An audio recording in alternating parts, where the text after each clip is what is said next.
بسم اللہ الرحمن الرحیم نحمدہ و نصلی علی رسولہ الکریم۔ معاشرتی آداب کے حوالے سے دوسرا لیکچر شروع کیا جا رہا ہے۔ میں نے کئی مرتبہ اپنے لیکچرز کے دوران خاص طور پر جب بھی کسی نے معاشرتی زندگی کے بارے میں سوال کیا ہے تو میرا موضوع ہمیشہ یہ رہا ہے کہ سب سے پہلے گھریلو زندگی۔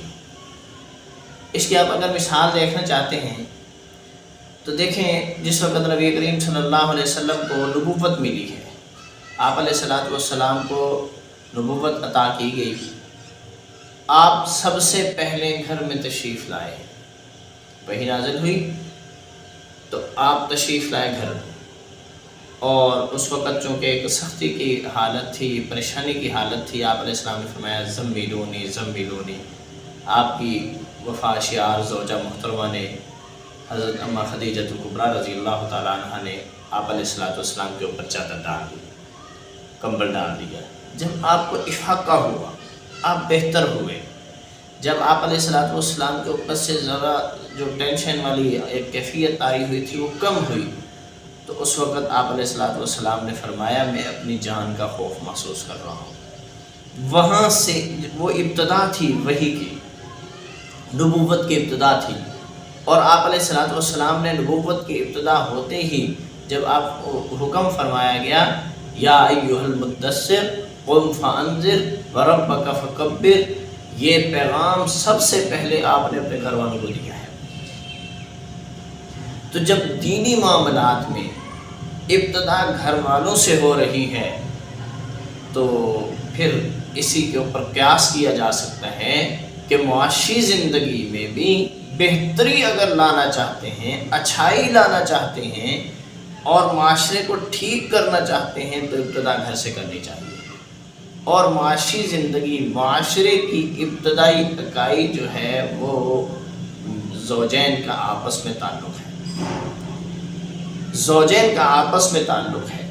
سب سے پہلے زوجین کو اپنے آپ کے اوپر غور کرنا چاہیے اور اپنے اپنے فرائض کو سمجھنا اور اس پر عمل کرنے کی ضرورت ہے۔ مختلف کتابوں میں واقعات لکھے ہیں۔ ایک واقعہ شیخ عبد القادر جیلانی رحمہ اللہ کے والد محترم کا لکھا ہے۔ صبح کے وقت نماز کے بعد سیر کے لیے جا رہے تھے، سیر کر رہے ہیں، چل پھر رہے ہیں ایک نہر کے کنارے کے اوپر، اور واک کرتے ہوئے ان کو پانی کے اندر ایک سیب بہتا ہوا ملا، وہ انہوں نے اٹھا لیا۔ سیب پانی کے اندر سے آ رہا تھا، وہ انہوں نے اٹھا لیا اور کھا لیا۔ کھانے کے بعد ذہن میں آیا کہ اس کے اوپر تو میری ملکیت نہیں تھی، اس کے اوپر تو کوئی میرا اختیار نہیں تھا، یہ تو کسی کی ملکیت کی چیز تھی، میں نے کیوں کھا لی؟ جبکہ فقہی نقطہ نظر سے اس میں قباحت نہیں ہے جب ایک چیز اپنی جگہ سے ہل کر دوسری جگہ چلی گئی، پانی میں بہہ کر کھانے کی چیز تھی، ایک سیب تھا، کوئی اتنی زیادہ مالیت نہیں تھی، تو انہوں نے کھا لی، تو اس میں اجازت بھی ہے۔ لیکن جس کے دل میں خوف خدا ہو، جس کے دل میں احساس ہو، آخرت کے مراحل جس کے سامنے ہوں، اس کے لیے بڑی بات ہوتی ہے۔ انہوں نے فوراً ذہن میں فیصلہ کیا کہ یہ اس کے مالک تک پہنچنا چاہیے، کیسے پہنچوں؟ تو جس طرف سے پانی آ رہا تھا اسی طرف چل دیے، جا رہے آگے دیکھا ایک پودا کھڑا ہوا ہے نہر کے کنارے کے اوپر، اس کے اوپر اسی طرح کے سیب لگے ہوئے ہیں۔ تو وہاں معلوم کیا، پوچھا کسی سے بھی یہ باغ کس کا ہے، یہ کس کی ملکیت ہے؟ اب باغ کے مالک کے پاس پہنچ گئے، اس کو کہا جی دیکھیں میں نے آپ کے باغ کا ایک پھل کھا لیا ہے، وہ بھی اس طرح بہتا ہوا آ رہا تھا، میں نے اٹھا لی کھا لی، آپ یا تو مجھے معاف کر دیں یا مجھ سے اس کی قیمت لے لیں۔ انہوں نے فرمایا نہیں، میں ایسا نہیں کر سکتا، آپ کو معافی نہیں ہے، ایک شرط پر معافی ہے، جی شرط کیا ہے؟ فرمایا کہ دیکھو میری ایک بیٹی ہے جو کانوں سے بہری ہے، آنکھوں سے نابینی ہے، ہاتھ پاؤں سے معذور ہے، آپ کو اس کے ساتھ نکاح کرنا ہوگا، تو آپ میری اگر یہ شرط قبول کر لیتے ہیں تو ٹھیک ہے، نہیں تو آپ کو معافی نہیں ہے۔ انہوں نے فرمایا دیکھیں جی میں آیا ہوں ایک حق معاف کروانے کے لیے، بھی مجھے معاف کر دو، قیامت کے دن مجھے حساب دینا پڑے گا اس کا۔ آپ جو بات کر رہے ہیں اس طرح تو میرے اوپر کافی سارے حقوق معلق ہو جائیں گے، میں ان کو کیسے پورا کروں گا؟ انہوں نے فرمایا کہ نہیں کر سکتے تو جاؤ پھر، میں تمہیں معاف نہیں کرتا۔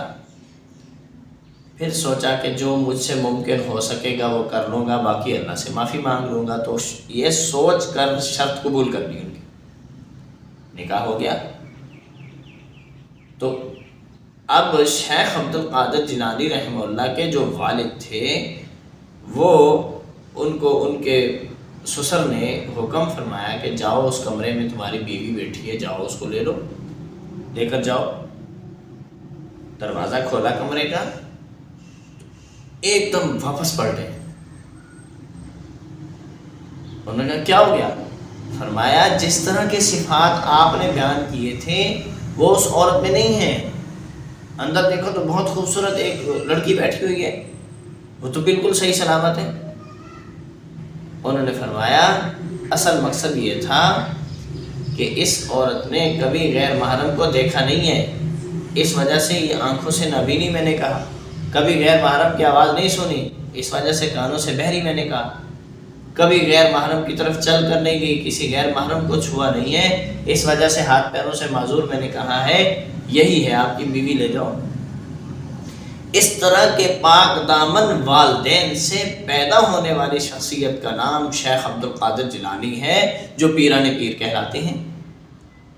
تو کہنے کا مقصد یہ ہے کہ سب سے پہلے اپنی تربیت، اپنے وجود، اپنے حقوق کے اوپر غور کرنے کی ضرورت ہے، اپنے آپ کو سمجھنے کی ضرورت ہے، اپنے آپ کو کامیاب معاشرہ اور کامیاب معاشرہ تشکیل دینے کے لیے اپنے آپ کو تیار کرنے کی ضرورت ہے۔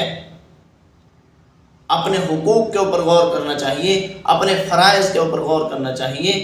ان باتوں کے اوپر آج اگر ہمارا معاشرہ غور کرنا شروع کر دیں تو میں سمجھتا ہوں آنے والی نسلوں میں انشاءاللہ العزیز ایسے لوگ پیدا ہوں گے جو معاشرے کو پرامن بنا دیں گے۔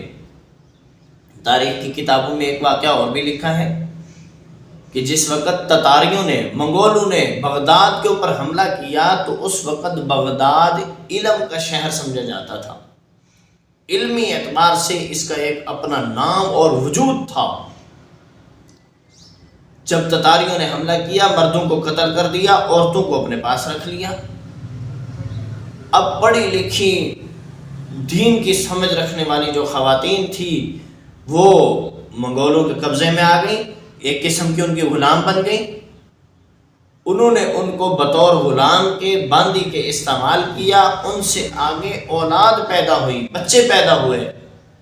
ان خواتین نے ان بچوں کی تربیت دین کے اعتبار سے، تعلیم کے اعتبار سے صحیح کی، ایسی تربیت کی کہ صرف 40-50 سال کے بعد انہی عورتوں سے پیدا ہونے والے بچے جو منگول کمانڈر بنے، منگولی فوجوں کے کمانڈر بنے، وہ مسلمان ہونا شروع ہو گئے آہستہ آہستہ۔ اور منگولوں کی طاقت یوں ٹوٹی تھی، نہیں تو یہ تو ویسی درندے تھے، ان کے سامنے تو کوئی فوج ٹکنے والی نہیں تھی، کوئی فوج ان کے سامنے نہیں ٹکتی تھی۔